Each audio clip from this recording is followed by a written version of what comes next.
नमस्कार मित्रों, अभय ज्ञान प्रोडक्शन में आप सभी का बहुत बहुत स्वागत है।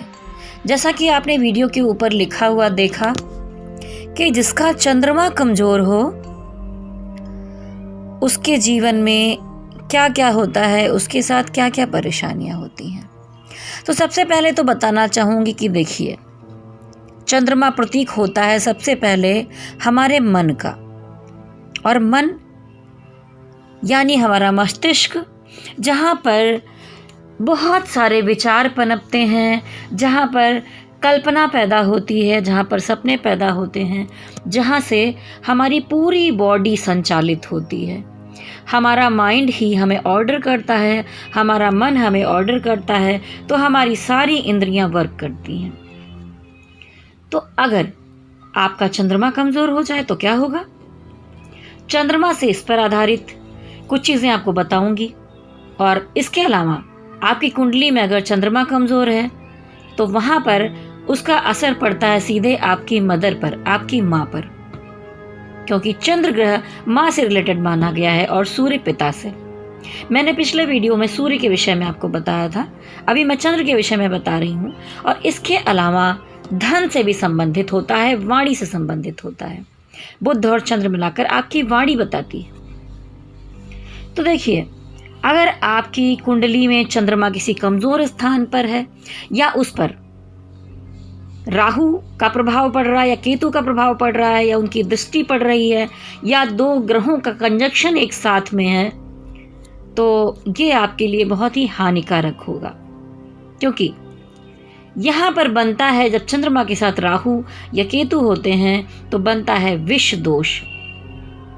कभी कभी इसे किसी जगह पर हम ग्रहण दोष भी कह सकते हैं। तो ये दोनों दोष होते हैं जिंदगी में। आपके पास धन है, आपके पास खुशियां हैं, लग्जरी है, सारी चीजें हैं, लेकिन अगर आपका चंद्रमा ठीक नहीं है, आप हर बात में परेशान रहने वाले हैं, आप हर बात में ओवर थिंकिंग करने वाले हैं, छोटी छोटी बात में आप अपना आत्मविश्वास खो देने वाले हैं, आपके मन में डिप्रेसिव विचार आएंगे, निगेटिविटी आएगी, और आप कभी कभी सुसाइड के बारे में भी सोच सकते हैं।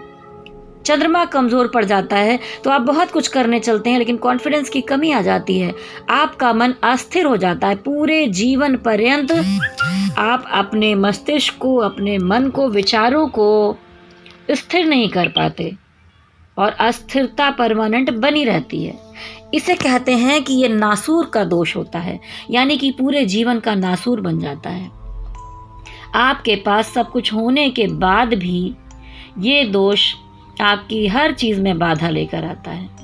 आप बहुत काबिल हैं, आपके ग्रह सारे बहुत अच्छे हैं, लेकिन चंद्रमा अच्छा नहीं है, तो आप मानसिक रूप से बहुत बार, जब चंद्रमा कमज़ोर होता है तो बहुत लोगों में जो मानसिक बीमार होते हैं, स्किज़ोफ्रेनिया होता है, बॉडी डिसऑर्डर होता है, पागलपन होता है, भ्रम की बहुत सारी बीमारियां पैदा होती हैं, वो सब आपके चंद्रमा के कमज़ोर होने से होती हैं। तो बहुत बार आपको पता ही नहीं होता कि आपके साथ दिक्कत कहाँ पर हो रही है। हर चीज़ तो है, क्या हो रहा है ये सब कुछ। आप निर्णय लेने की क्षमता खो देते हैं, आप पॉजिटिव रहने की क्षमता खो देते हैं, क्योंकि आपका मन, उसके अंदर एक पॉजिटिव एनर्जी की, पावर की कमी हो जाती है। ये तो है आपके मन के लिए।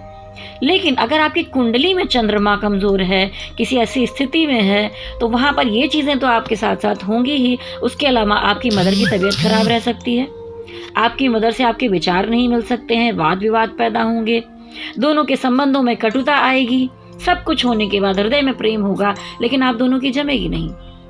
और कहीं ना कहीं धन के मामले में चंद्रमा प्रतीक होता है मदर का, धन का, मन का। तो यहाँ पर जो आपका चंद्रमा है वो दिखाता है कि धन, तो अगर चंद्रमा मजबूत स्थिति में है तो आप धनवान होंगे, आपका मदर से बहुत प्रेम होगा, आप मानसिक रूप से बहुत ही मजबूत होंगे, और अपनी क्रिएटिविटी को, अपनी चीज़ों को बहुत तरीके से पेश कर पाएंगे।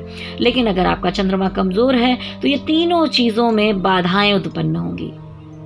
आपका धन के सारे रास्ते बनेंगे, लेकिन कहीं ना कहीं आपके निर्णय ऐसे हो जाएंगे जहाँ पर नुकसान हो जाएगा आपका। और जब यहाँ पर ग्रहण लग जाए या विषु दोष हो जाए, यानी राहु या केतु की दृष्टि पड़ जाए, या ऐसा कोई कंजक्शन बने जहाँ पर दोनों साथ हों, तो आपका मस्तिष्क व्यय हो जाएगा। यानी कि व्यय होने का मतलब है कि बेकार में चीज़ें होते रहना, मन का स्थिर ना हो पाना, जैसा कि मैंने पहले बताया। तो इसके लिए मैं आपको बताऊंगी कि देखिए, सबसे पहले तो आपकी कुंडली में देखना होता है कि चंद्रमा कहाँ पर है। आप अगर दिखाना चाहें मुझसे कुंडली विश्लेषण, ज़्यादा जानकारी चाहें तो आप मेरे मेल पर मैसेज कर सकते हैं vibhasingact80@gmail.com पे। तो देखिए, यहाँ पर चंद्रमा का बहुत बड़ा महत्व है हमारे जीवन में। तो जैसा मैं पहले भी आपको बता रही थी, तो आपको इसके लिए उपाय करने होंगे जैसा कि आपका चंद्रमा है। तो देखिए, बहुत सारे पंडित और सारे लोग बताते होंगे कि आपको मोती पहननी है और क्या क्या पहनना, चीज़ें ध्यान देनी है।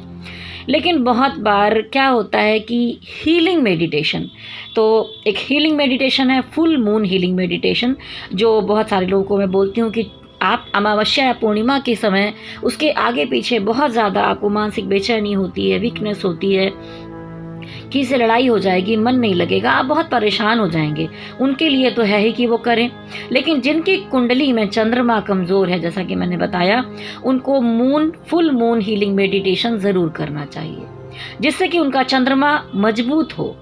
उन्हें अपने वायव्य कोण में कोई सफ़ेद रंग का फूल जरूर लगाना चाहिए, उन्हें सफ़ेद कपड़े पहनने चाहिए, उन्हें वाइट चीज़ें बिल्कुल भी दान नहीं करनी चाहिए, क्योंकि आपका चंद्रमा ऑलरेडी व्यय है।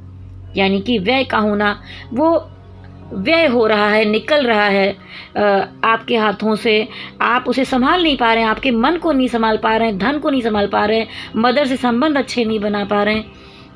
तो यहाँ पर मैं बताऊंगी कि इसको ठीक करने के लिए आपको वाइट चीज़ें बिल्कुल भी दान में नहीं देनी है।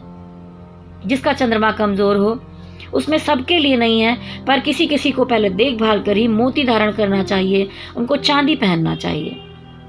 आपको मेडिटेशन ज़रूर करना चाहिए, आपको मून हीलिंग मेडिटेशन करना चाहिए।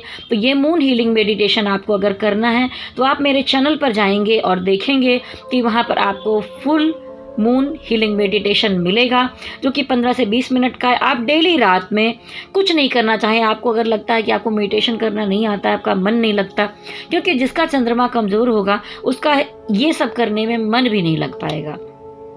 तो आपको शुरुआत ऐसे करनी है कि बस आप मेरे उस वीडियो को सेव कर लीजिए, और रात में नेटवर्क ना हो फ़ोन में, वैसे वीडियो को क्योंकि नेटवर्क इन चीज़ों को बाधित करता है।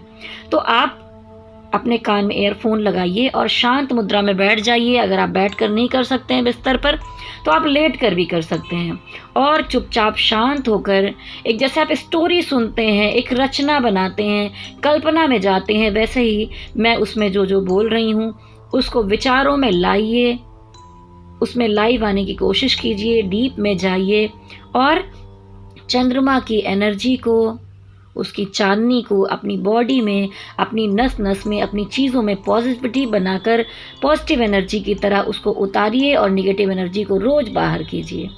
इस तरह से आपका चंद्रमा काफ़ी मजबूत होता जाएगा। तो अगर आप ये डेली करेंगे, और ऐसा करने के बाद आप चुपचाप ईयरफोन अलग हटाइए, आँखों को बंद रहने दीजिए, बोलिए हरि ओम तत्सत ओम चंद्राय नमः, और आप सो जाइए। तो ये तो मून हीलिंग मेडिटेशन है। उसके अलावा आप स्फटिक या किसी सफ़ेद रंग की माला को लीजिए, और आप डेली ओम सोमाय नमः, ओम सोमाय नमः, ओम सोमाय नमः का 108 जाप कीजिए, या जितना अधिक कर सकें उतना आपका चंद्रमा मजबूत होगा। उसके अलावा आप ओम चंद्राय नमः का भी जाप कर सकते हैं। तो ये थी आपकी एक छोटी सी जानकारी, लेकिन अगर आपको पूर्ण जानकारी चाहिए कि आपके ग्रह कहाँ कहाँ पर बाधाएं उत्पन्न कर रहे हैं, आपके जीवन में क्या क्या हो रहा है, आप फुल कुंडली विश्लेषण के लिए मुझसे संपर्क कर सकते हैं vibhasingact80@gmail.com पे। देखिए, ऊपर जो चित्र है वहाँ पर भी आपको वीडियो के ऊपर मेरी मेल आईडी मिल जाएगी, आप संपर्क कर सकते हैं। और मैं टैरो रीडर भी हूँ। अगर आप अपनी फुल टैरो रीडिंग भी करवाना चाहते हैं तो कुछ छोटी सी फीस में मैं पूरी फुल रीडिंग करती हूँ, तो आप मुझसे संपर्क कर सकते हैं। और इसी के साथ ही मैं कहना चाहूँगी कि अगर आप लोग पहली बार मेरा चैनल देख रहे हैं, अच्छा लगता है वीडियो तो लाइक शेयर और प्लीज़ सब्सक्राइब भी कीजिए वीडियो को, जिससे कि आगे आने वाले वीडियोस के नोटिफिकेशन आपको मिलते रहें। तो प्लीज़ प्रेस बेल आइकॉन और जो ऑल का बटन है उसको टच करना ना भूलें। मेरे सारे ज्ञानवर्धक जानकारी भरे वीडियो आपको मिलते रहेंगे, क्योंकि मैं बारी बारी बताऊंगी कि कौन से ग्रह के कमज़ोर होने पर आपके साथ क्या होगा और छोटे मोटे साधारण से उपाय के लिए आप क्या कर सकते हैं। तो इसके लिए ज़रूर आप मेरे वीडियोज़ को देखिए। तो एक बार फिर से कहूँगी कि लाइक शेयर और सब्सक्राइब कर लीजिए। भोलेनाथ का आशीर्वाद आपको प्राप्त हो, शक्ति माता का आशीर्वाद आपको प्राप्त हो, और मेरे साथ कहिए ओम नमः शिवाय, ओम नमः शिवाय, ओम नमः शिवाय।